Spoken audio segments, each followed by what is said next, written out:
got nothing. They have given up themselves.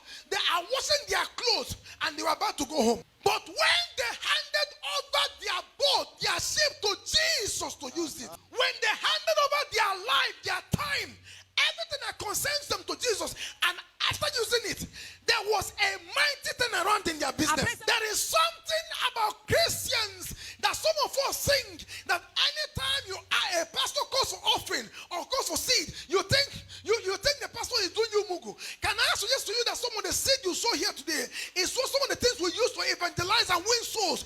And as you are doing it, the message is being preached to a lot of people. And as you are doing this, God will begin to cause your business to blossom and for you to break record. They had given up on themselves. Today, I came to speak to somebody that has given up on himself. You have given up in the area of your marriage. You have tried all you could throughout the night. You have tried all you could in a relationship. And every man that comes around you promises you and fail you. You have tried all you could, all your ideas, all your intelligence in doing business. But the more you plan it, the more it fails. I came to speak to that student that has written exams. Before exam, he will teach people and they will pass. When it is his turn to write the exam, he will write the exam and he will fail. I came to speak to somebody that has invested love in a marriage, and the more he's loving his husband on his wife, and the more the woman is setting him. I came to speak to someone like that today. I came to speak to that pastor that has invested all his time, all his life in prayer and fasting for people, but when it's time for them to reward them, they will leave him and go to another church, and the pastor is giving up himself. Peter invested his time, his knowledge, his ideas all through the night and corn office. I came to speak to that mother who has trained all her children, and when it's time for them to reward her, and they will turn about her, a time for them to reward their mother, another woman will come and tell them that their mother is their wish, and they will abandon the mother. I came to speak to that woman who has sacrificed and sold her clothes, her gold, to train her children, and had no reward, and she's giving up on herself. I came to speak to that mother today. I came to speak to that leader who has sacrificed in the life of the people he's leading, and the time they will respect and honor him, that same time is the time they will castigate and give him insults.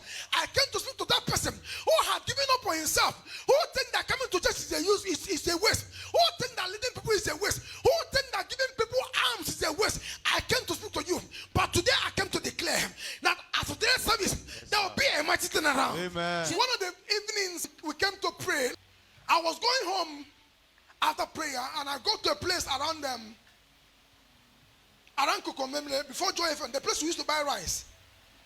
I parked to buy rice to eat, and this woman came to me and said, please, accommodate me. Accommodate me simply means I am hungry. Initially, I thought she was one of these people that come to play pranks. Then she now told me, Oti Brofo.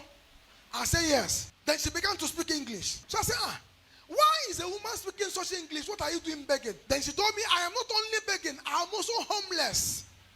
What I am waiting for is for the people that say the rice to close, so that I'll put my mat and my net on the street in front of the shop and sleep. Because on that stretch, you see a lot of people sleeping outside on the street. And I said, why will you be sleeping outside on the street? And she said, my brother, is a long story. And I said, tell me the story. She said that her husband died when her two sons were 4 years and 6 years old. That she sold everything she had to send the children to school. She did labor, medicine, carry block and cement in sites where they work to be able to train her children. She sold plantain, sold pure water on the street to be able to train her children to go to school. And I said, oh, God bless you for all the sacrifices. Then I asked her, where are your children that you train? She said, Pastor, that's where the problem is. So I said, what is the problem? She said, the first one is a medical doctor in the United States of America. And the second one is an aeronautic engineer in America. And I said, if you have a doctor in America and an engineer in America, what are you doing sleeping on the street? She now told me that the two of them came to Ghana to marry women. And when they got to America, the two women, whether they're from the pit of hell, they collide together and told their two sons that their mother is a witch. And it's the reason why they are struggling. They are not having children. And the two sons abandoned the woman for 3 years. And the woman is struggling to eat is a problem. She has given up on herself. I said, wow. So you can actually train your children. And when it's time for them to reward you, a story will be told against you and they will abandon you. I said, give me the number of your children. And I brought it to the church. Gave it to them. And the church in America called. And were able to reconcile the women. Today, the woman in question is living in a 3-bedroom apartment. Some of us have gotten to the point where we have given up on ourselves, and we are just waiting for the time that God will call us to also die. We know, and looking at ourselves, some of them will say, I am nothing, I cannot amount to anything. And let me just live my life, and when I die, I die. You have done all you know you can do to make it, all you know you can do to actualize your thing, all you know you can do. After today's service, après le culte d'aujourd'hui, I see a mighty turn around in the life of somebody who is giving up on herself. I see a mighty turn around in the life of a man and woman who is about giving up in life, who think her marriage is nothing, who think education is nothing, who think you cannot make it again.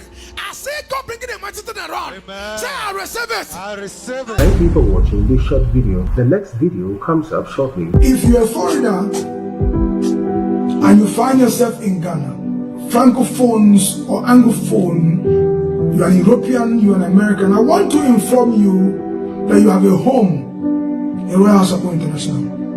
Call the number or write us on WhatsApp or on Instagram. Send us messages or call the number that is coming now on the screen, and we'll personally receive you, and I'll personally make sure that you're comfortable in Ghana. Remember, if you're a foreigner, you have a home in Royal House of International French Ministry under the leadership of my father, Apostle Joseph.